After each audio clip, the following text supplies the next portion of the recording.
প্রথমে আমরা একটা জিনিস খেয়াল করি যে বাইরে থেকে যখন বাতাস আসছে, এইটা ধরলাম ফুসফুসের বায়ুথলি। হ্যাঁ, এটা ফুসফুসের বায়ুথলি। বাইরে থেকে বাতাস আসছে মানে বাতাসের মধ্যে কি আসছে? মেইনলি অক্সিজেন আসছে, কারণ বাইরের বাতাসে অক্সিজেন বেশি, কার্বন ডাই অক্সাইড কম। তাহলে বাইরে থেকে যখনই বাতাস আসবে, সেই বাতাসের মধ্যে অক্সিজেন তো বেশি আছে, বাইরে থেকে আসা বাতাসে অক্সিজেনের চাপ বেশি আছে। দেখা যাবে P(O2) মানে অক্সিজেনের প্রেসার 107 মিলিমিটার পারদ চাপ। P(O2) 107 মিলিমিটার পারদ চাপ। আর বাইরের বাতাসে কার্বন ডাই অক্সাইড নিশ্চয়ই কম আছে, ঠিক না? তো বাইরের বাতাসে কার্বন ডাই অক্সাইডের চাপ মানে PeCO2 দেখা যাবে 40 মিলিমিটার পারদ চাপ। আর ফুসফুসের বায়ুথলির, এটা হলো বাইরে থেকে আসা বাতাস, বাইরে থেকে আসছে, বায়ুথলিতে আসছে। বায়ুথলি গুলোর মধ্যেই কৈশিক জালিকা থাকে। এটা আমরা বায়ুথলির গঠন করার সময় পড়ে আসছিলাম। এখন যদি জিজ্ঞেস করি কৈশিক জালিকা গুলো কোন ধমনী থেকে উৎপন্ন হয় বলো দেখি, তাহলে আর পারবা না, তাই না? আমরা বলছিলাম ফুসফুস মানে পালমোনারি, তাই পালমোনারি ধমনী থেকে তৈরি হয়, পালমোনারি শিরায় হয়। ইজি, তাই না? আপনার কি? হ্যাঁ, তুমি পারো না কারণ তুমি বাসায় যে একবার দেখছিলা এই জিনিসটা, একবার দেখারও টাইম হয় না। ইস, কি দুর্ভাগ্য। আচ্ছা, তো এই জায়গায় তুমি যদি এভাবেই পড়তে থাকো তাহলে তো আমি পড়ানোর কোনো মানে হয় না, তাই না? তোমরা কতদিন বলে না না ভাই আপনি না পড়ালে হবে না, অন্য স্যারদের কাছে উঠেন, আমার কাছে যে এসেই কি কি ঘোরার দিন হচ্ছে তোমাদের, কিছুই তো হচ্ছে না।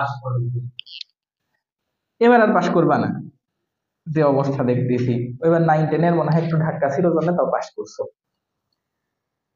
তা তুমি কি আমার কাছে পাশ করার জন্য আসো? যারা আমার কাছে পাশ করার জন্য পড়তে আসে তাদের আমি পড়াই না। যারা যারা কলেজ পরীক্ষায় ফার্স্ট হওয়ার জন্য আর এইচএসসি পরীক্ষায় বাংলাদেশে ফার্স্ট হওয়ার জন্য পড়তে আসে তাদের আমি পড়াই।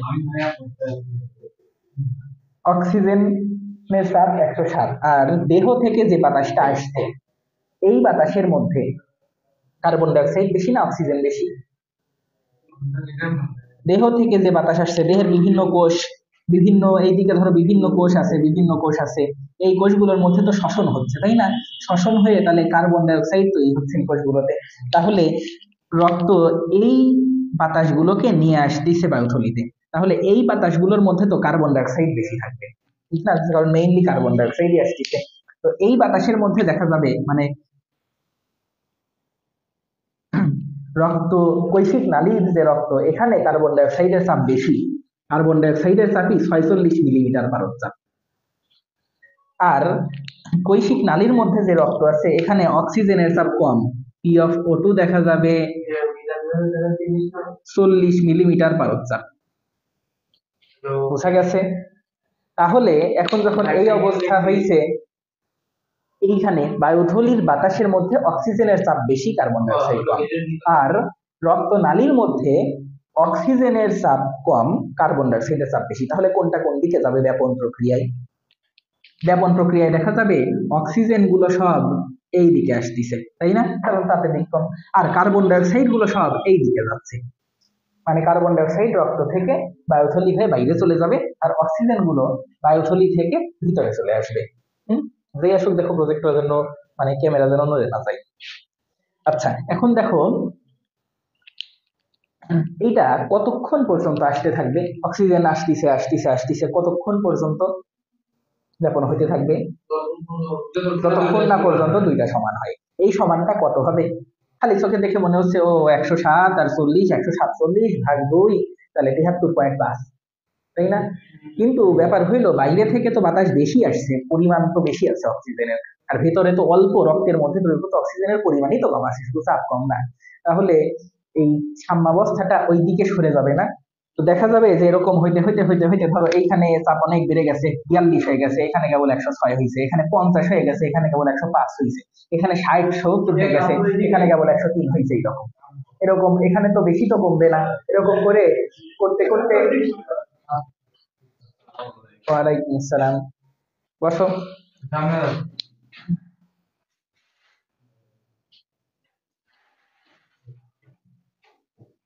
ঢোকো ঢোকো ঢোকো। এরকম করে আস্তে আস্তে কতক্ষণ পর্যন্ত আসবে, যতক্ষণ না অক্সিজেনের চাপ সমান হয়, এবং সেই সমান হওয়া চাপটা হলো 100 মিলিমিটার পারদ চাপ। তো যখনই দেখা যাবে যে দুই পাশে 100 মিলিমিটার পারদ চাপ হয়ে গেছে, তাহলে ব্যাপন শেষ হয়ে যাবে। ক্লিয়ার? এই কারণে ফুসফুসে ব্যাপন ঘটে ঘটে এইসব, এই কয়েকটা ডাটা টাটা বইয়ে দেয়া আছে, এই জন্য আমি একটু আগে দেখলাম যে তোমাদের দেখতে সুবিধা হয়।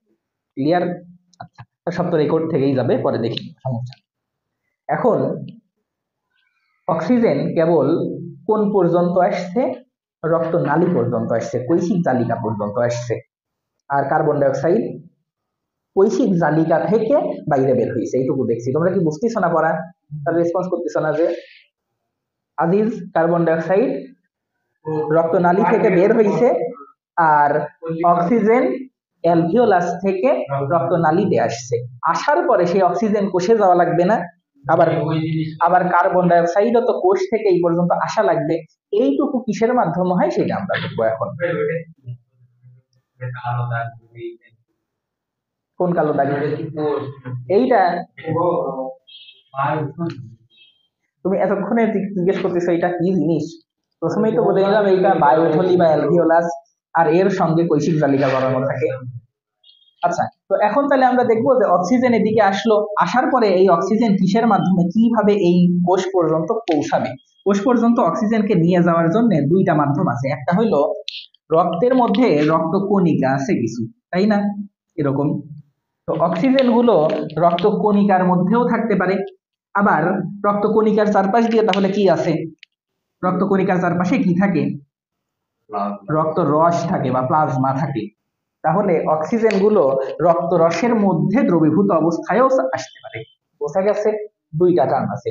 রক্ত রসের মধ্যে কিভাবে দ্রবীভূত থাকে, আর অক্সিজেন গুলো হিমোগ্লোবিনের মধ্যে কিভাবে থাকে, এই দুইটা বিক্রিয়া আছে। এটা আমাদের কি লেখা লাগবে পরীক্ষায় আসলে? তাহলে অক্সিজেন পরিবহন লিখে ফেলো। অক্সিজেন পরিবহন কয় ভাবে হয় তাহলে? কেবলই দেখলাম দুই ভাবে হয়। একটা হইল রক্ত রসের মাধ্যমে,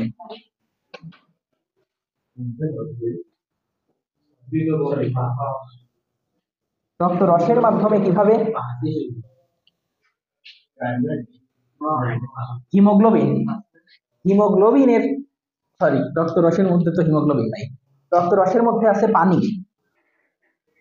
রক্ত রসের মধ্যে পানি আছে না?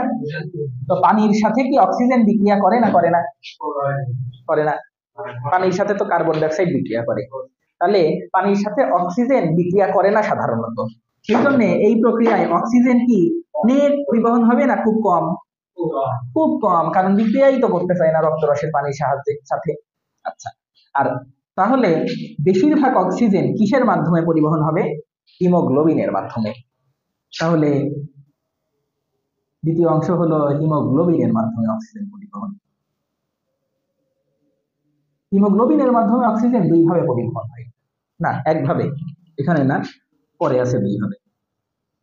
হিমোগ্লোবিন, হিমোগ্লোবিনের সাথে যখন অক্সিজেন লাগে তখন HbO2 হয়ে যায়। কেন HbO2? কারণ হিমোগ্লোবিন হলো 4 যোজি। হিমোগ্লোবিন কয় যোজি? 4 যোজি, অনেকটা কার্বনের মতো। তাহলে হিমোগ্লোবিনের কয়টা হাত? একটা, দুইটা, তিনটা, চারটা। অক্সিজেন কয় যোজি? 2। তাহলে অক্সিজেনের যদি 2 হাত হয়, তাহলে হিমোগ্লোবিনের সাথে কয়টা অক্সিজেন লাগবে? এই পাশে একটা, এই পাশে একটা, 2 হাত, তাহলে মিলে যাবে, তাই না? তাহলে HbO2 হবে যৌগটা। এখন কথা হলো আবার, অক্সিজেন প্রকৃতিতে কয়টা করে থাকে? 2টা করে থাকে, এটা দ্বিপরমাণু গ্যাস। সেরকম হিমোগ্লোবিন আবার সবসময় 4টা করে একসঙ্গে থাকে, 4 পরমাণু। তাহলে হিমোগ্লোবিনের এখানে কয়টা হবে? Hb4 হবে। তাহলে আবার 4টা হিমোগ্লোবিনের কয়টা অক্সিজেনকে লাগবে? 8টা অক্সিজেন, মানে 4 অণু অক্সিজেন, তাই না? তাহলে এখানে 4O2 দিতে হবে, আর এইখানে 4HbO2 দেওয়া লাগবে। বোঝা গেছে? হিমোগ্লোবিন একটা যৌগ। এইটা যদি তুমি বলো যে হিমোগ্লোবিন 4টা একসঙ্গে থাকে, তাহলে এটা যৌগ। আর এর মধ্যে আবার যদি একটা হিমোগ্লোবিন চিন্তা করো, তাহলে সেটা মৌল। এই পৃথিবীতে তোমার শরীরে যা যা আছে সবই তো মৌল। না, একসঙ্গে 4টা আকারে পাওয়া যায়।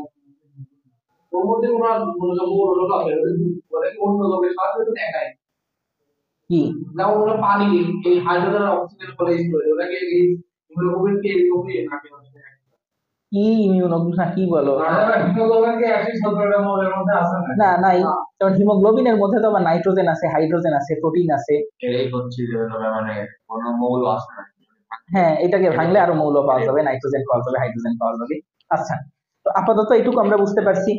তাহলে অক্সিজেন রক্ত রসের মাধ্যমে পরিবহন হয়, হিমোগ্লোবিনের মাধ্যমেও পরিবহন হয়। কোন ভাবে বেশি অক্সিজেন পরিবহন হবে? হিমোগ্লোবিনের মাধ্যমে, কারণ অক্সিজেন তো নরমালি রক্ত রস মানে তো রক্তের পানি অংশ, পানির সাথে তো অক্সিজেন বিক্রিয়াই করে না। তাহলে মেইনলি হিমোগ্লোবিনের মাধ্যমে পরিবাহিত হবে এবং হিমোগ্লোবিনের মাধ্যমেই 98% অক্সিজেন পরিবাহিত হয়, আর রক্ত রসের মাধ্যমে মাত্র 2% অক্সিজেন পরিবাহিত হয়। বলা আছে 0.2 ml অক্সিজেন, একই কথা।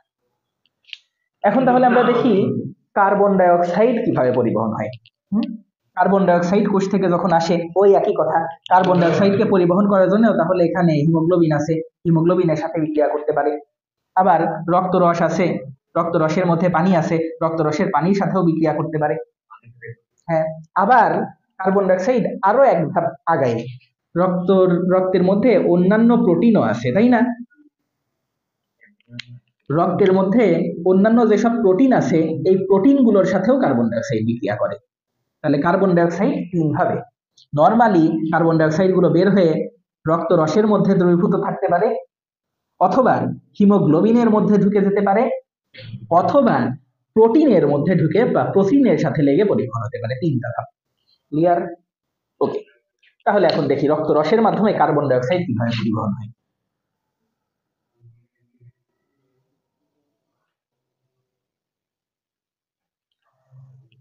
কার্বন ডাই অক্সাইড পরিবহন কি? হ্যাঁ,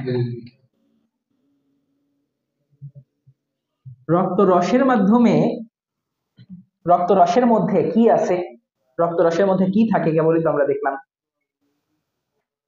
রক্ত রস মানে কি? রক্তের কি? রক্তের পানি, রক্তের পানি অংশ না। তাহলে রক্ত রসের মাধ্যমে কার্বন ডাই অক্সাইড যখন পরিবহন হবে, এই কার্বন ডাই অক্সাইড তো রক্ত রসের পানির সঙ্গে বিক্রিয়া করবে, তাই না? তো কার্বন ডাই অক্সাইড কি পানির সঙ্গে বিক্রিয়া করে না করে না? করে। তার মানে এইভাবে অনেকগুলো কার্বন ডাই অক্সাইড পরিবাহিত হবে এবং এইটাকে বলা হয় কার্বনিক অ্যাসিড, H2CO। বোঝা গেছে? আচ্ছা, আমরা তো এই সব তো বুঝছি, এইটুকু মুছে দিই।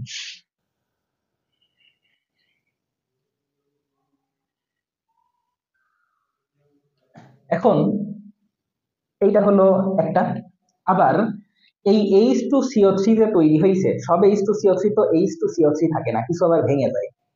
মানে এই H2CO3 মধ্যে কিছু H2CO3 আবার দেখা যাবে ভেঙে গেছে।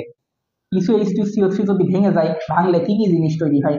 H+ তৈরি হয় আর HCO3- তৈরি হয়, ঠিক না? তো কার্বন ডাই অক্সাইড এখন আবার যৌগ হিসাবে পরিবাহিত হয়, সেটা কিভাবে আমরা দেখতেছি।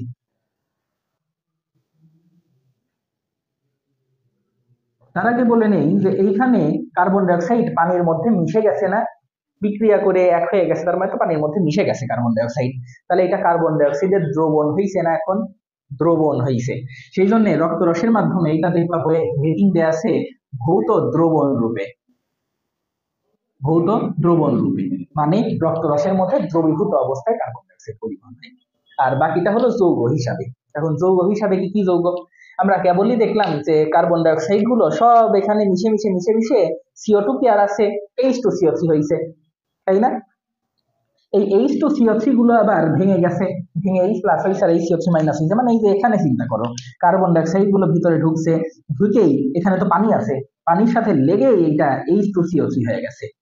তারপরে এইটা আবার ভেঙে যে H2CO3 নাই, H+ আর HCO3- হয়ে গেছে এখানে। তাহলে এখন রক্তের মধ্যে কি আছে? রক্ত রসের মধ্যে H+ আর HCO3- আছে, ক্লিয়ার? তাহলে রক্তের মধ্যে H+ আছে আর HCO3- আছে। তাহলে যৌগগুলো গঠন করবে হলো এই HCO3- দিয়ে। তো কেমন যৌগ? রক্ত কণিকার মধ্যে একটা আয়ন থাকে, এই আয়নের নাম হলো পটাশিয়াম আয়ন। আর রক্ত রসের মধ্যে একটা আয়ন থাকে, তাহলে এর উল্টা হবে, রক্ত রসের মধ্যে থাকে সোডিয়াম আয়ন। আমরা মনে রাখবো ইন্ডিয়ার একজন প্লেয়ারের নাম বলো দেখি। আমি তো লিখতেইছি, আরো লেখা লাগবে। KL রাহুল, সবাই তাই না? আমরা মনে রাখবো লোহিত রক্তকণিকায় পটাশিয়াম আয়ন থাকে। তাহলে রক্তরসে উল্টা সোডিয়াম আয়ন থাকে। বোঝা গেছে? তাহলে লোহিত রক্তকণিকায় পটাশিয়াম আয়ন থাকে, রক্তরসে সোডিয়াম আয়ন থাকে। এটুকু কি তোমরা বুঝতে পারছো? তো আমরা কি দেখলাম কেবলই, যে রক্তের মধ্যে তো অলরেডি HCO3 মাইনাস হয়ে গেছে ওই কার্বন ডাই অক্সাইড গুলো এসে, তাই না? এখন যদি সে লোহিত রক্তকণিকায় প্রবেশ করে, লোহিত রক্তকণিকায় তো K+ আছে, আমরা কেবলই দেখলাম। সেই K+ গুলোর সাথে এই HCO3 মাইনাস এসে বিক্রিয়া করবে না? বিক্রিয়া করে কি হবে? K+ আর ওই HCO3 মাইনাস যেগুলো তৈরি হয়ে আছে এরা বিক্রিয়া করে কি তৈরি করবে? KHCO3, তাই না? মানে পটাশিয়াম বাইকার্বনেট। ক্লিয়ার? আর যেগুলো লোহিত রক্তকণিকায় ঢুকতে পারলো না, রক্ত রসের মধ্যেই কি থাকে? সোডিয়াম থাকে, কেবলই আমরা দেখছি। তো সেই HCO3 মাইনাস যে ছিল, যেগুলো লোহিত রক্তকণিকায় ঢোকে নাই, তারা তো রক্ত রসের মধ্যেই সোডিয়ামের সাথে এসে বিক্রিয়া করবে, বিক্রিয়া করে NaHCO3 হয়ে যাবে রক্ত রসের মধ্যে। ক্লিয়ার? তাহলে Na আর এই HCO3 মাইনাস বিক্রিয়া করে NaHCO3 বা সোডিয়াম বাইকার্বনেট হবে। এটুকু বুঝতেই কারো সমস্যা আছে? আচ্ছা, এইটুকু মাথায় থাক। এখন এইটা আমরা কি হিমোগ্লোবিনের সাথে মিলা দেখছি? আমরা শুধু দেখছি যে লোহিত রক্তকণিকায় পটাশিয়ামের সাথে লাগছে, তাই না? হিমোগ্লোবিনের সাথে তো অক্সিজেন যুক্ত হয়েছিল, কার্বন ডাই অক্সাইড কি কোথাও হিমোগ্লোবিনের সাথে যুক্ত হয়েছে এখন পর্যন্ত? তো কিছু কার্বন ডাই অক্সাইড লোহিত রক্তকণিকায় ঢুকে কোন আয়নের সাথে যুক্ত হয়? পটাশিয়াম। আর কিছু কার্বন ডাই অক্সাইড আবার লোহিত রক্তকণিকায় ঢুকে হিমোগ্লোবিনের সাথে যুক্ত হয়। বোঝা গেছে? তাহলে হিমোগ্লোবিনের সাথে যুক্ত হলে কি হয় সেটা আবার আমাদের লেখা লাগবে কার্বন ডাই অক্সাইড আলাদা করে। আচ্ছা, এইটুকু তো আমরা বুঝতেই পারছি, এটুকু এখন নিচে দিই।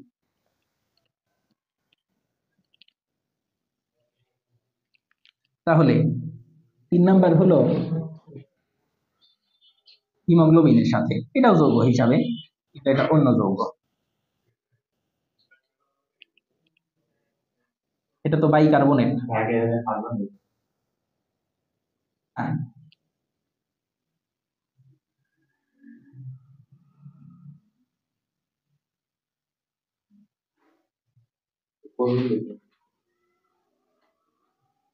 কার্বোমিনো যৌগ। তো কার্বোমিনো কেন বলা হয় বা কি যৌগ আমরা একটু পর দেখতেছি।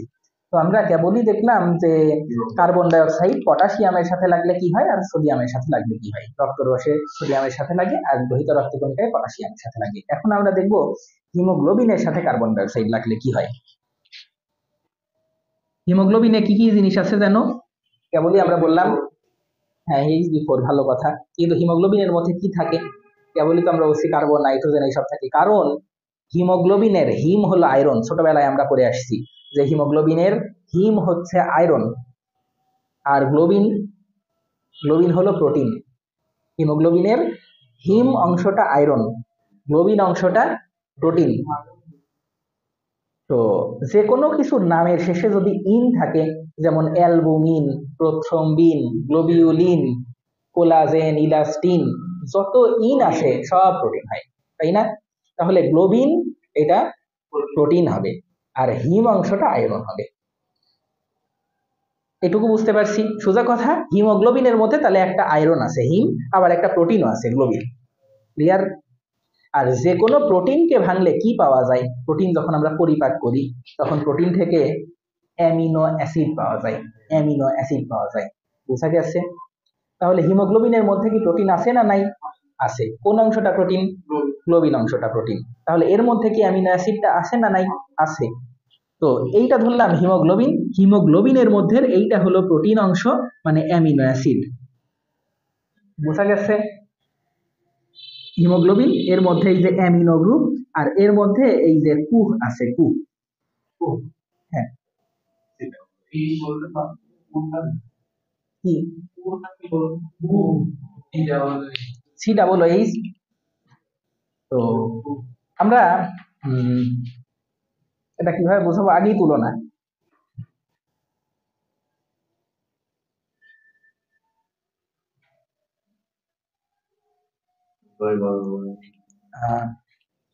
আচ্ছা, এক কাজ করি। আচ্ছা, তোমাদের বইয়ে কি বিক্রিয়া, আমি গাঠনিক সংকেত দেখায় করতে চাচ্ছি, তোমাদের বইয়ে কি শুধু এই সংকেত দিছে নাকি গাঠনিক পরে টুকে দিছে? আচ্ছা আচ্ছা, বইয়ের মতো করেই করাই। আচ্ছা, তাহলে হিমোগ্লোবিন, হিমোগ্লোবিনের মধ্যে অ্যামিনো অ্যাসিড আছে, শুধু অ্যামিনো গ্রুপ। হ্যাঁ, এর সঙ্গে কি এসে লাগতেছে? কার্বন ডাইঅক্সাইড, কারণ কার্বন ডাইঅক্সাইডটা গিয়ে লোহিত রক্তকণিকার হিমোগ্লোবিনের সাথে লাগবে। তো এইটার সঙ্গে যখনই কার্বন ডাইঅক্সাইড এসে যুক্ত হবে, তখন দেখা যাবে এই হিমোগ্লোবিনকে এখন যদি ভাঙি, আমি আগেই ভাঙতে গেছিলাম, বইয়ে যেহেতু এভাবে করছে এভাবে দেখাই, এই জায়গায় এইচ আছে আর এই জায়গায় এইচ আছে, তাই না, NH2। আর কার্বন ডাইঅক্সাইড মানে কি? কার্বন ডাইঅক্সাইড মানে সিওও, কার্বক্সিল মূলক না? তাহলে এই জায়গায় যদি সিওও লাগে আর আগে থেকেই এইচ তো আছেই, তাহলেই তো কুহ হয়ে যাবে, জৈব অ্যাসিড হয়ে যাবে, তাই না? কুহ থাকলেই জৈব অ্যাসিড, আমরা জানি একটা যৌগ হবে। এই যৌগটার নাম কি হবে? এইটুকুর জন্য এটার নাম হলো কার্বো। এই যে এই জিনিসটা, এটার নাম হলো অ্যামিনো। কার্বো, এটার নাম অ্যামিনো, এইটার নাম হিমোগ্লোবিন। তাহলে এই যৌগটার নাম হবে, এইটার জন্য কার্বো, এইটার জন্য অ্যামিনো, অ্যামিনো মানে হলো মিনো, আর এই যে আছে হিমোগ্লোবিন, তাহলে হিমোগ্লোবিন। তো এই যৌগটার নাম হলো কার্বো মিনো হিমোগ্লোবিন, কার্বো মিনো হিমোগ্লোবিন। একই কথা, ওই সন্ধি করলে কার্বামিনো হয়, কার্বোমিনো কার্বোমিনো যেটাই লেখো লেখো। এইটুকু বুঝতে পারছো? এখন আবার রক্তের মধ্যে কি শুধু হিমোগ্লোবিনই আছে নাকি অন্য প্রোটিনও আছে? অন্য প্রোটিনও আছে, ওই যে অ্যালবুমিন, গ্লোবিউলিন, প্রোথ্রম্বিন, ফাইব্রিনোজেন, নানান প্রোটিন আছে, তো প্লাজমা প্রোটিন আছে। এই প্রোটিনগুলোর মধ্যে, এই প্রোটিনগুলোর মধ্যেও তো অ্যামিনো অ্যাসিড আছে, মানে অ্যামিনো গ্রুপ আছে, তাই না? রক্তের মধ্যে অন্য যে প্রোটিনগুলো আছে সেগুলোতেও অ্যামিনো গ্রুপ আছে। এই অ্যামিনো গ্রুপগুলোর সাথেও কার্বন ডাইঅক্সাইড গিয়ে যুক্ত হয়। তাহলে পরের টুক কি তোমরা পারবা? পরে কি হবে? ওই একই জিনিস, কার্বন ডাইঅক্সাইড মানে হলো কু, আর প্রোটিন, প্রোটিনের সঙ্গে ওই যে NH2 মানে এই একটা এইচ, এই একটা এইচ, কিন্তু একটা এইচ এর সাথে এই যে কার্বন ডাইঅক্সাইড গিয়ে যুক্ত হয়ে যাবে, মানে COO কার্বক্সিল মূলক যুক্ত হবে, তাহলে এটা কু হয়ে যাবে। এবং এই যৌগটার নাম কি হবে? এইটা হলো কার্বো মিনো হিমোগ্লোবিন। এই যৌগটার নাম হবে কার্বো মিনো প্রোটিন, কার্বো মিনো প্রোটিন। তাহলে এই যৌগটার নাম হবে কার্বো মিনো প্রোটিন বা কার্বামিনো প্রোটিন, একই কথা। হিমোগ্লোবিনের মধ্যে একটা হিম অংশ থাকে, একটা প্রোটিন অংশ থাকে, সেটার মধ্যে আবার অ্যামিনো থাকে। কোন দুইটার সাথে?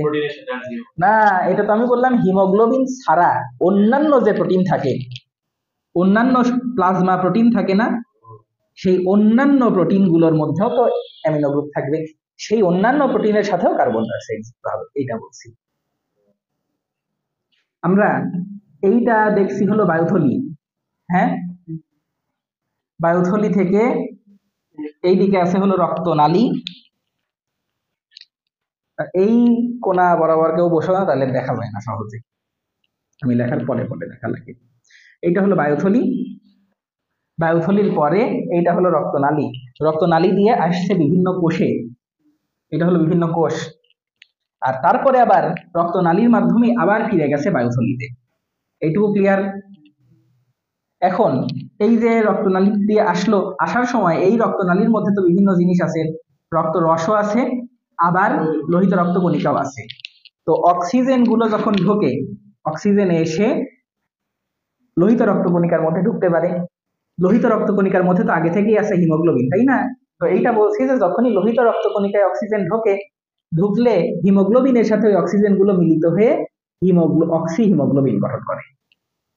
আর কিছু অক্সিজেন এসে এই রক্ত রসের মধ্যেই দ্রবীভূত অবস্থায় রেখে চলে আসে। এই দুইটাই, একটা হলো রক্ত রসের মাধ্যমে অক্সিজেন যায়, আর একটা হিমোগ্লোবিনের মাধ্যমে অক্সিজেন যায়। ক্লিয়ার? আর কার্বন ডাইঅক্সাইড, কার্বন ডাইঅক্সাইডের এখানে একটু ভেজাল আছে, কারণ কার্বন ডাইঅক্সাইডের অনেকগুলো প্রসেস আছে। তো কোষের মধ্যে কার্বন ডাইঅক্সাইড যখন উৎপন্ন হয়, কিছু কার্বন ডাইঅক্সাইড, এখানেও একই কথা, এখানে রক্তরস আছে, পুরাটাই রক্তরস। আমরা জানি যে রক্তের 55 ভাগই হলো রক্তরস, আর এর মধ্যে 45% রক্তকণিকা এর মধ্যেই ঘুরতে থাকে। ধরো এখানে কিছু রক্তকণিকা আছে, এখানে কিছু রক্তকণিকা আছে, এখানে কিছু রক্তকণিকা আছে। ক্লিয়ার? এখন কার্বন ডাইঅক্সাইড যখন আসবে, কিছু কার্বন ডাইঅক্সাইড এখান থেকে বের হয়ে এই রক্ত রসের মধ্যে কি আছে? পানি আছে। রক্ত রসের মধ্যে পানি আছে, H2O আছে। তো কিছু কার্বন ডাই অক্সাইড এখান থেকে বের হয়ে রক্ত রসের পানির সঙ্গে যুক্ত হবে, এইটা বলছি।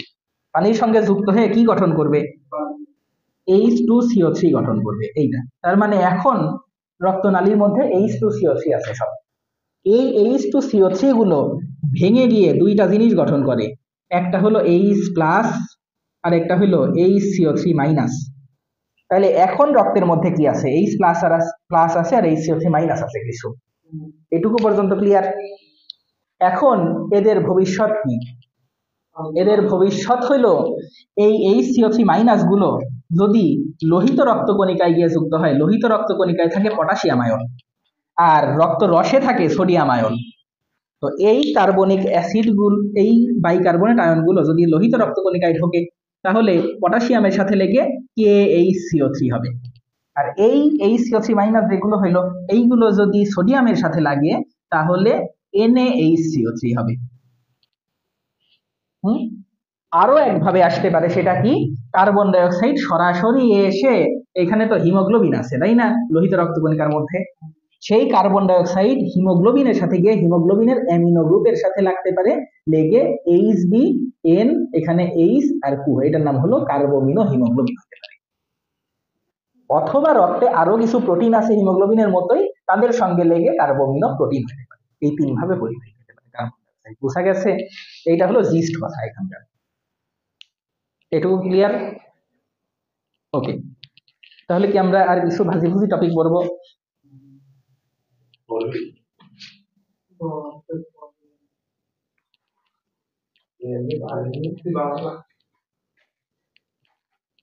ছোট ছোট কিছু টপিক। এটা হলো রক্তনালী, লাল দিয়ে আঁকানো লাগতো। তাহলে তোমরা কি পড়ছো? এখনো কিন্তু আমি পড়াচ্ছি না, তোমাদের ধরতেছি জাস্ট মনে আছে কিনা। এটা হলো রক্তনালী, রক্তনালীর মধ্যে এইটা আছে হলো লোহিত রক্তকণিকা।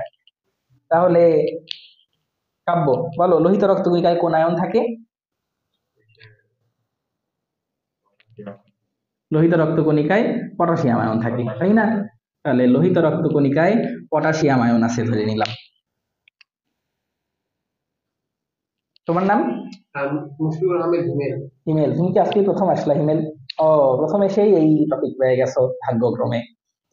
আচ্ছা, তো হিমেল, লোহিত রক্তকণিকায় পটাশিয়াম আয়ন থাকে আর বাইরে তো রক্ত রস আছে তাই না? রক্ত রসে কোন আয়ন থাকে? সোডিয়াম আয়ন থাকে। গুড, হিমেল প্রথম দিন এসেই এই টপিক আরো ধরতে পারছে, তাই অনেক। তাহলে বাইরে থাকে সোডিয়াম আয়ন। তো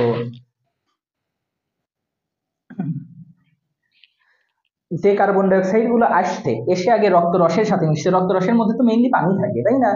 তো বা কোষ থেকে যখনই কার্বন ডাই অক্সাইড আসে এসে পানির সঙ্গে আগে মিলিত হয়, মিলিত হয়ে কি কি তৈরি করে? Carbonic acid H2CO3। তাহলে H2CO3 গঠন করে, এটা আমরা দেখছি। H2CO3 আবার ভেঙে কিছু H প্লাস হয় আর কিছু HCO3 মাইনাস হয়, ঠিক না? তারপর আমরা কি পড়ছিলাম যে HCO3 মাইনাস গুলো কি করে, কই যায়? কার সঙ্গে? রক্তকণিকায়ও যেতে পারে, রক্ত রসেও থাকতে পারে।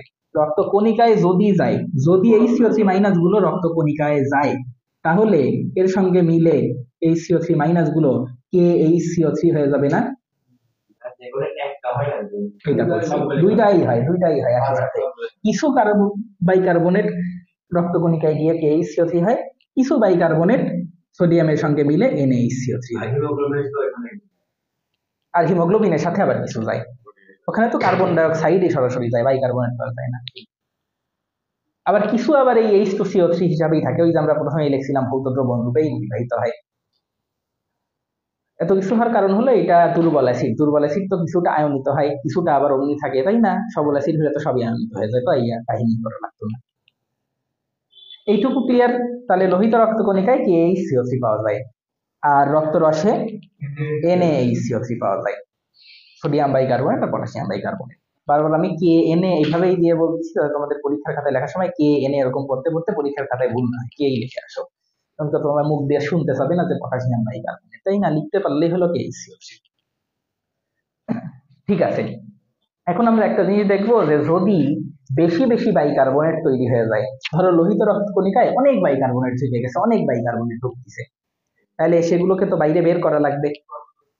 কারণ লোহিত রক্তকণিকায় যদি বেশি লোড পড়ে তাহলে তো লোহিত রক্তকণিকা ফেটে যাইতে পারে, ফেটে গেলে মুশকিল, তখন তো অ্যানিমিয়া হয়ে যাবে, রক্ত শূন্যতা হয়ে যাবে, তাই না? তো তখন কিছু বাইকার্বনেট আয়ন লোহিত রক্তকণিকা থেকে বাইরে বের হয়ে আসবে। বোঝা গেছে? ধরো এইটা না, আরো বাইকার্বনেট যদি আসে, অনেক বাইকার্বনেট ধরো লোহিত রক্তকণিকায় হয়ে গেছে, অনেক বাইকার্বনেট চলে আসছে বাইরে থেকে, HCO অনেক চলে আসছে। তো কিছু কিছু বাইকার্বনেট আয়ন তখন এখানে চলে আসে বাইরে। তো বাইকার্বনেট যদি বাইরে চলে আসে, বাইকার্বনেট একটা নেগেটিভ আয়ন, এইটা যদি বাইরে আসে তাহলে এইটা ব্যালেন্স করার জন্য কি করা লাগবে? বাইরে থেকে একটা অ্যানায়ন আবার ভিতরে যাওয়া লাগবে না? তো বাইরের সবচেয়ে সহজলভ্য অ্যানায়ন হলো ক্লোরাইড, সবচেয়ে সহজে পাওয়া যায় ক্লোরাইড। যেহেতু সোডিয়াম থাকে, সোডিয়ামের সাথেই তো ক্লোরাইডও থাকে, তাই না? সোডিয়াম গুলো তো বাইকার্বনেটের সাথে লেগে গেছে, ক্লোরাইড তো পড়ে আছে। তো তখন যদি বাইকার্বনেট অনেক বেড়ে যায়, তখন কিছু বাইকার্বনেট রক্তকণিকা থেকে রক্ত রসে চলে আসে, আর কিছু ক্লোরাইড রক্ত রস থেকে রক্ত কণিকায় চলে যায়।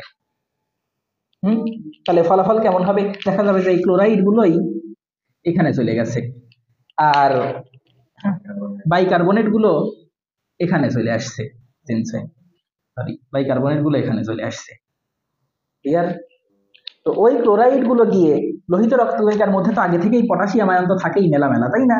সেই পটাশিয়াম আর এই ক্লোরাইড গিয়ে পটাশিয়াম ক্লোরাইড গঠন করবে, তাই না? তাহলে এখানে সিএলই তো গ্যাসে গিয়ে পটাশিয়ামের সাথে লাগছে, আর বাকি যেগুলো বাইকার্বনেট থাকবে সেগুলো তো বাইকার্বনেট তৈরি করবেই। তো যখন ক্লোরাইড গেল ভিতরে, কার বদলে? বাইকার্বনেটের বদলে, তাই না? তাই এই ঘটনাটাকে বলা হয় বাইকার্বনেট ক্লোরাইড শিফট। এই ঘটনাটাকে বলা হয় বাইকার্বনেট ক্লোরাইড শিফট। আবার এইটা হ্যামবার্গার নামে একজন বিজ্ঞানী আবিষ্কার করছিল, তাই এটাকে বলা হয় হ্যামবার্গার শিফট। হ্যামবার্গার, ওনার নাম ছিল জ্যাকব হ্যামবার্গার। এতক্ষণ পর্যন্ত আমি যা যা পড়ালাম এগুলো 3 স্টার সিক্রেট টপিক, মানে পরীক্ষায় ধরো গেলেই দেখবা যে এটা চলে আসছে। একেবারে কমে যায় বলতে একেবারে কমে যাওয়ার আগে এই আসা যাওয়া বন্ধ হয়ে যাবে। বাইকার্বনেট বেড়ে গেলে তখন আসতে থাকবে একটা নির্দিষ্ট লেভেল পর্যন্ত, যতক্ষণ লোহিত রক্তকণিকা লোড দিতে পারে। তোমাদেরকে এটুকু পর্যন্ত ক্লিয়ার? ক্লোরাইড শিফট কিছুই না, জাস্ট পরীক্ষায় যদি কিছু মনে নাও থাকে এইটুকু লিখলেই হবে যে লোহিত রক্তকণিকা থেকে বাইকার্বনেট আয়ন রক্ত রসে আসে, আর রক্ত রস থেকে ক্লোরাইড আয়ন লোহিত রক্তকণিকায় যায়। ক্লিয়ার? এইটুকু লিখতে পারলেই হয়ে যাবে ক্লোরাইড বাইকার্বনেট শিফট। ঠিক আছে,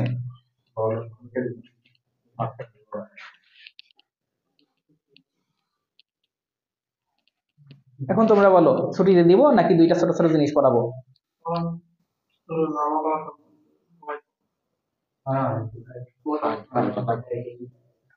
সবাই পড়াতে বলতেছে, তাহলে 5 মিনিটে শেষ করে দিচ্ছি দুইটা টপিক একসঙ্গে দুইটা টপিক পড়াই দিচ্ছি।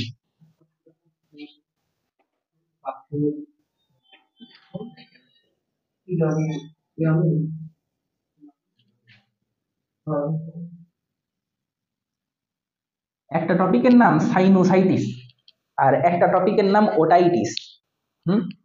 তো ইংরেজিতে যদি আমরা দেখি তাহলে তো জিনিসটা এইরকম দেখা যাবে, সাইনোসাইটিস, আর এটা যদি ইংরেজিতে লিখি তাহলে এইরকম দেখা যাবে, ওটাইটিস।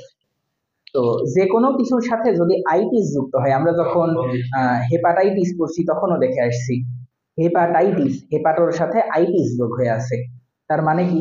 আইটিস শব্দের অর্থ তুমিও পড়ছো, হিমেল মনে করার চেষ্টা করতেছিল। আইটিস শব্দের অর্থ প্রদাহ, লিভারের প্রদাহকে হেপাটাইটিস বলে, আমরা পড়ে আসছিলাম। তাহলে যে কোনো ক্ষেত্রে যেখানেই আইটিস থাকবে, আইটিস শব্দের অর্থই প্রদাহ, মানে ইনফ্ল্যামেশন, অথবা সহজভাবে বললে ইনফেকশন। ইনফেকশন। তাহলে সাইনোসাইটিস, আইটিস মানে ইনফেকশন, ওটাইটিস, আইটিস মানে ইনফেকশন বা প্রদাহ। এটুকু ক্লিয়ার? তাহলে সাইনোসাইটিস, হেপাটাইটিস মানে হেপাটোসাইট বা যকৃতের কোষে প্রদাহ। সাইনোসাইটিস, সাইনোসাইটিস মানে কোথায় প্রদাহ? সাইনাসে প্রদাহ, সাইনাসে প্রদাহ। আর ওটাইটিস মানে ওটো, ওটো মানে হলো কান, কানে প্রদাহ বা কানে ইনফেকশন। এখন কথা হলো সাইনাস কোথায় আছে? এটা যদি কান হয় এমনি তো এটা নাক, সাইনাস আছে নাকের চারদিক দিয়ে। দেখবা তোমাদের বইয়ে একটা চিত্র দেয়া আছে, ছবি দেয়া আছে। যেহেতু আজকে টাইম শেষ প্রায়, আমি আর ছবি আঁকাচ্ছি না, আমার প্রজেক্টরে দেখাচ্ছি না। দেখো এইটা, দেখো সবাই, মুশফিক দেখতে পাচ্ছ? তোমরা এদিকে ঘুরে বসে দেখো। দেখো এই যে ছবিটা, এই ছবিটায় দেখা যাচ্ছে যে এইখানে মানুষের নাক। তুমি যদি না দেখে তুলতে থাকো তাহলে তোলো, কি আর করা। কারণ বইতে সাইনোসাইটিস দেই আছে, ওখানে খালি আইটিস টান দিয়ে ইনফ্ল্যামেশন বা ইনফেকশন লিখে রাখলেই তো হয়ে যায়, তাই না? সব তো খাতায় তোলার দরকার নেই। এটা হলো নাক, নাকের চারদিক দিয়ে এই যে লাল লাল লাল লাল যে জিনিসগুলো দেখা যাচ্ছে, এই জিনিসগুলো হইলো ফাঁকা জায়গা, ফাঁকা জায়গা। তো আমাদের নাকের চারদিক দিয়ে এইরকম কিছু ফাঁকা জায়গা আছে, এই ফাঁকা জায়গাগুলোকে বলা হয় সাইনাস। 4 রকম ফাঁকা জায়গা আছে। কোনটা কোন ফাঁকা জায়গা একবার দেখো। ফ্রন্টাল সাইনাস, মানে এটা ফ্রন্টে সামনের দিকে থাকে। এথময়েড সাইনাস, এথময়েডের মাঝখানে ম আছে না, এথময়েড, সেজন্য মনে রাখবো 2 চোখের মাঝখানে থাকে, ভাবে মনে রাখা যায়। একবার করে দেখো। এই সাইনাস গুলো ফাঁকা জায়গা, নর্মালি ফাঁকা জায়গা। কিন্তু যদি কোনো ব্যাকটেরিয়া ট্যাকটেরিয়া প্রবেশ করে এই জায়গায়, ফাঁকা জায়গায়, তাহলে ব্যাকটেরিয়া গুলো বংশ বৃদ্ধি করতে পারে ফাঁকা জায়গাতে। তখন এইটাকে আমরা বলি সাইনোসাইটিস, মানে সাইনাসে তখন ব্যাকটেরিয়া দিয়ে ইনফেকশন হয়ে গেছে বা ইনফ্ল্যামেশন হয়ে গেছে। ক্লিয়ার? ওকে। তাহলে সাইনোসাইটিসের কারণ কি? ওই যে বিভিন্ন ভাইরাস, বিভিন্ন ব্যাকটেরিয়া, নাম টাম দেয়া আছে বইয়ে পড়ো। সাইনোসাইটিস হইলে কি হবে? ধরো আমার এই জায়গায় ব্যাকটেরিয়া আক্রমণ করছে, তখন কি কি লক্ষণ দেখা দিবে? তাহলে নরমালি সাধারণ সর্দি টর্দি লাগলে যা হয় এইটাই লক্ষণ, সাধারণ সর্দি। যেমন আমাদের তো হয় এইটাই, বেশিরভাগ মানুষেরই সাইনোসাইটিসের সমস্যা আছে, এটা মনে রাখবো। তো এখানে যখনই ইনফেকশন হয় তখন দেখা যায় যে এই জায়গায় তো ব্যাকটেরিয়া ট্যাকটেরিয়া আছে, তাহলে এই জায়গাটা ব্লক হয়ে যাবে না, ব্লক হয়ে যায়, ভেতরে যে জিনিসগুলো থাকে এগুলোকে শ্লেষা বলা হয়, শ্লেষা বের হতে থাকে। তারপর আরো কিছু বইয়ে দেয়া আছে দুর্গন্ধযুক্ত তরল বের হতে থাকে। আবার নাক যদি ব্লক হয়ে থাকে, নাক যদি ব্লক হয়ে থাকে তাহলে কি অক্সিজেন যাবে ঠিক মতো মাথায়? অক্সিজেন যাবে না। তাহলে অক্সিজেন যদি না যায় তাহলে সবসময় মাথা ব্যথা করবে, এটা সাইনোসাইটিসের আরেকটা লক্ষণ। ছোট বাচ্চা যদি হয়, ছোট বাচ্চার যে কোনো অসুখে মনে রাখবো 1 নম্বর লক্ষণ হলো কান্নাকাটি করে। তো এই যে যেসব বললাম এইগুলো হলো এর লক্ষণ। তারপর সাইনোসাইটিস হলে তাহলে কি করব? প্রতিকার কি? প্রতিকার হলো এখানে ব্যাকটেরিয়া আক্রমণ করছে, তাহলে এই ব্যাকটেরিয়া গুলোকে মেরে ফেলা লাগবে। কি করলে ব্যাকটেরিয়া মারা যায়? যদি আমরা এখানে গরম পানি স্প্রে করি, অথবা গরম পানি দিয়ে কাপড় ভিজাই স্পঞ্জ করি, তাহলে গরমে ব্যাকটেরিয়া মারা যাবে। অথবা ভাপ নেই, অথবা নেজাল স্যালাইন, নাকের ড্রপ এইসব নিতে পারি, এসব নিয়ে ব্যাকটেরিয়া মারা যেতে পারে। বুঝা গেছে? এখন তুমি যদি 100 বার করে সাইনোসাইটিস হয়, প্রত্যেক জনের তো এক এক শীতেই 2 বার 3 বার করে সাইনোসাইটিসের আক্রমণ হয়, তাই না? তখন তো 100 বার করে অপারেশন করলে ওই লোক তো শেষ। তো কি বিভিন্ন ধরনের ভাইরাস, বিভিন্ন ধরনের ব্যাকটেরিয়া করে, নাম দেখবা স্ট্রেপ্টোকোকাস নিউমোনি, হিমোফাইলাস ইনফ্লুয়েঞ্জি, নানান রকম রেসপিরেটরি সিনসিটিয়াল ভাইরাস, নানান রকম ভাইরাস আছে। তো এখন একটা জিনিস মনে রাখা লাগবে যে সাইনোসাইটিস হলে, যে কোনো ইনফেকশন হলে, যে কোনো ইনফেকশন যদি হয়, হেপাটাইটিস হোক, সাইনোসাইটিস হোক, ওটাইটিস হোক, মেনিনজাইটিস ইনফ্লামেশন হয় মেনিনজাইটিস হোক, সব কিছুতে জ্বর আসে। যত ইনফেকশন সব কিছুর লক্ষণ হলো জ্বর আসে, মনে থাকবে। ইনফেকশন হলেই জ্বর আসে, এইটা গেল। এখন তাহলে ওটাইটিস দেখি। ওটাইটিস মানে আবার তাহলে কি? একই রকম, কানের সমস্যা। ওটো মানে হলো কান, ল্যাটিন ভাষায় ওটো শব্দের অর্থ কান। তাহলে ওটাইটিস মানে কানে ইনফেকশন। এখন তোমাদের বই আবার দেখো তো ওটাইটিস দেয়া আছে শুধু, নাকি ওটাইটিস মিডিয়া দেয়া আছে? ওটাইটিস মিডিয়া দেয়া আছে। তার মানে কি?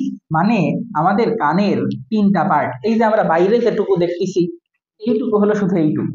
তারপর যেখানে আমরা কটন বাড দেই ভিতরে, এইটুকু হলো এই ভিতরের টুকু।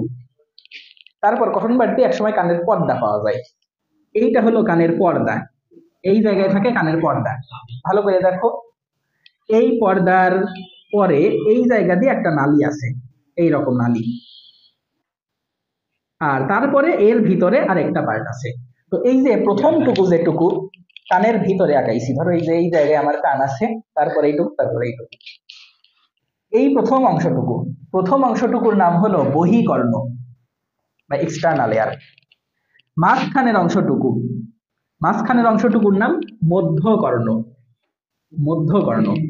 আর ভিতরের যে অংশটুকু এইটুকুর নাম অন্তকর্ণ। তাহলে যদি বহিকর্ণে প্রদাহ হয় তখন বলা হয় কানের যে কোনো জায়গায় প্রদাহ বা ইনফেকশন হলেই বলা হয় ওটাইটিস। যদি এটা বহিকর্ণে হয় তখন বলা হয় ওটাইটিস এক্সটার্না। যদি এটা অন্তকর্ণে হয় তাহলে ওটাইটিস ইন্টারনা। যদি এটা মাঝখানে হয় মধ্যকর্ণে তাহলে ওটাইটিস মিডিয়া। তোমাদের বইয়ে যে রোগ দেয়া আছে সেটার নাম ওটাইটিস মিডিয়া, মানে মধ্যকর্ণে ইনফেকশন হয়েছে। কি কি দিয়ে হতে পারে? ওই একই বিভিন্ন ভাইরাস, বিভিন্ন ব্যাকটেরিয়া হতে পারে। হলে লক্ষণ কি হতে পারে? তার আগে তাহলে চিন্তা করো যে ওটাইটিস মিডিয়ার এই ব্যাকটেরিয়া গুলো সাধারণত কোন জায়গা দিয়ে আসে? এই জায়গায় তো ব্লক, কানের পর্দা, তাই না? এটা তো কানের পর্দা, ফাঁকা জায়গা না, এই দিক দিয়ে তো সহজে যাইতে পারবে না। তাহলে আসে কোন দিক দিয়ে? এই যে দেখো মধ্যকর্ণে আমি একটা নালী আঁকছি, এই যে এই দিক দিয়ে আসলে তো কান আছে, এই রকম এই ভিতর দিয়ে এই দিক দিয়ে একটা নালী আছে নাক পর্যন্ত, কান থেকে। এই নালীটা, যে নালীটা নাক আর কানকে যুক্ত করছে, এই নালীটার নাম হলো ইউস্টেশিয়ান নালী। এই নালীটার নাম ইউস্টেশিয়ান নালী। তো এই ইউস্টেশিয়ান নালী আমাদের কানকে নাকের সাথে যুক্ত করছে, তাই না? মানে নাক থেকে যদি তুমি আবার হাত দাও ভিতরে যাওয়া দেখো, তাহলে দেখবে এই দিক দিয়ে একটা নালী আছে, এই দিক দিয়ে কান গেছে। তো নাকে যদি কোনো জীবাণু আক্রমণ করে, ধরো সাইনোসাইটিস হয়েছে, তার মানে সমস্যা কোথায়? নাকের চারপাশে। এই জীবাণুগুলো এই নালী দিয়ে কানে চলে যেতেও পারে। তবে সাধারণত সাইনোসাইটিস ছাড়া কখন ওটাইটিস হতে পারে? তাহলে হ্যাঁ, ওটাইটিস হতে পারে। এই নালীটা ছোট বাচ্চাদের ক্ষেত্রে তো ছোট থাকবে, তাই না? আবার সেন্সিটিভও থাকবে। তো আবার ছোট বাচ্চা যদিও সেন্সিটিভ, কিন্তু ছোট বাচ্চাকে তো সেন্সিটিভ ভাবে হ্যান্ডেল করো না, তাই না? আমাদের দেশের ছোট বাচ্চারা এরা খুবই খাওয়া দাওয়া করতে চায় নাকি? এখনকার যুগের ছেলে পেলে চায় না, জোর করে খাওয়ানো লাগে। ইউটিউব দেখা তো ভালোই না, ইউটিউব দেখেও খেতে চায় না। গল্প বলে খাওয়ানো লাগবে, গল্প বলেও খেতে যাচ্ছে না। তাহলে মা তখন কি করবে? বাচ্চাটাকে জোর জবরদস্তি। কিরকম জোর জবরদস্তি? করপা দিলে তো কাজই হয়তো।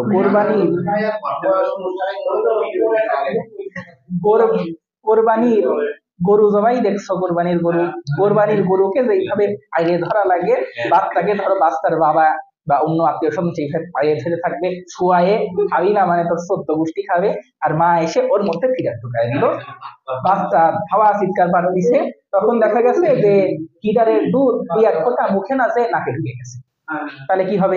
নাক থেকে সেই দুধের ফোঁটা এই দিক দিয়ে এসে এই জায়গায় জমা হয়ে থাকবে।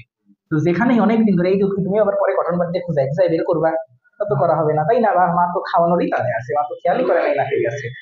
তো দেখা যাবে এই দুধ বসে থাকতে 2 দিন 4 দিন 7 দিন, একসময় এই জায়গায় ব্যাকটেরিয়া হয়ে গেছে এবং এই জায়গায় ইনফেকশন হয়ে গেছে, ওটাই। তাহলে এবার তোমাদের একটা প্রশ্ন করি, আমার লেকচার শেষ হলে সবাই প্রশ্ন করবা তখন। তোমাদের একটা প্রশ্ন করি যে ওটাইটিস মিডিয়া তাহলে কাদের বেশি হয় বলো দেখি? ছোট বাচ্চাদের বেশি হয়। কেন ছোট বাচ্চাদের বেশি হয় আমরা তো বুঝতেই পারছি। তাহলে ওটাইটিস মিডিয়ার প্রতিকার কি হবে? কান পরিষ্কার রাখলে কি হবে? আগে তোমার বাচ্চার মায়ের মন পরিষ্কার রাখো, তারপর কান পরিষ্কার রাখা। কান পরিষ্কার রেখে লাভ আছে? উপায় নাই। হ্যাঁ, জোর করে খাওয়ানো যাবে না। যদি খাওয়াতেই হয় তাহলে শোয়ায়ে খাওয়ানো যাবে না। বাচ্চাকে খাড়া করে, তোমাদের বইয়ে বলা আছে যে কমপক্ষে 45 ডিগ্রি কোণ করে খাওয়ানো লাগবে। এখন তুমি তো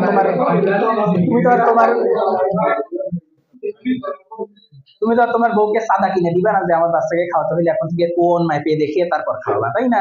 তবে মোটামুটি শিখাই দেওয়া লাগবে যে হ্যাঁ, বাচ্চা হেলান দিয়ে বসে থাকতে পারে, এইরকম অবস্থায় খাওয়ানো লাগবে, শোয়ায়ে খাওয়ানো যাবে না। আর লাস্ট পয়েন্ট, ছোটবেলায় একটা ভ্যাকসিন নেওয়া যায়, এইটার নাম হলো নিউমোকক্কাল নিউমোকক্কাল কনজুগেট ভ্যাকসিন। সোজা কথা নিউমোকক্কাল মানে নিউমোনিয়া, যে ব্যাকটেরিয়া নিউমোকক্কাস, এই জাতীয় নিউমোনিয়া জাতীয় যত রোগ আছে এইগুলোর বিরুদ্ধে এই ভাইরাসটা প্রোটেকশন দিতে পারে। এই ভ্যাকসিনটা ছোট বাচ্চাকে দিতে হবে। বুঝা গেছে? এখন একটা কথা বলি, দুনিয়ার যত রোগ আছে, ওটাইটিস হোক সাইনোসাইটিস হোক, যে রোগই হোক, সবগুলোর দুইটা ফর্ম আছে। একটা হলো অ্যাকিউট, একটা হলো ক্রনিক। মনে রাখবো, ক্রনিক মানে দীর্ঘস্থায়ী, অ্যাকিউট মানে স্বল্পস্থায়ী। অ্যাকিউট হয় 4 সপ্তাহের কম, তাহলে অ্যাকিউট সাইনোসাইটিস 4 সপ্তাহের কম সময় থাকে। ক্রনিক সাইনোসাইটিস 4 সপ্তাহের বেশি সময়। ওটাইটিস মিডিয়া যদি কোনো বাচ্চার 4 সপ্তাহের কম সময় সেরে যায় তাহলে অ্যাকিউট, যদি 4 সপ্তাহের বেশি দিন ধরে থাকে তাহলে ক্রনিক। যদিও তোমাদের বই একটা 8 সপ্তাহ দেয়া আছে, আবার মিলায়নি। হ্যাঁ, কি সমস্যাই বা বলো?